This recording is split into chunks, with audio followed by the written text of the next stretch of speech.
I'm Matt Powell from the Solidworks training team. When creating a 3D model, you are constantly changing the view orientation of your model, and Solidworks xApps allows you to quickly change between different views. In this video, I'll show you how to quickly change views using the Reference Triad, the context toolbar next to the triad, and keyboard shortcuts. Here, I have a model I created using both Solidworks xShape and Solidworks xDesign. I can see the Reference Triad on the top right. If I hover my cursor over one of the triad faces, I can see that the face is highlighted. If I click the YZ face, my view becomes normal to the YZ plane.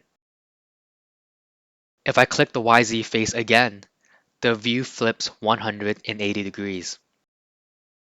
I can spin my model 90 degrees counterclockwise using the left arrow around the triad, and 90 degrees clockwise using the right arrow.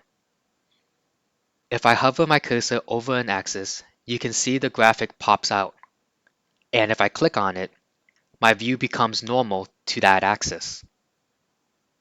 The arrow next to the triad opens a context toolbar with additional tools. From here, I can select Trimetric View and use the view selector by clicking here or pressing G on my keyboard.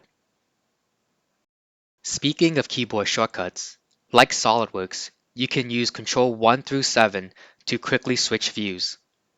For instance, you can use Ctrl 1 for the front view and Ctrl 7 for isometric view. On screen, I'll show a table for other keyboard shortcuts that lets you quickly change your view orientation.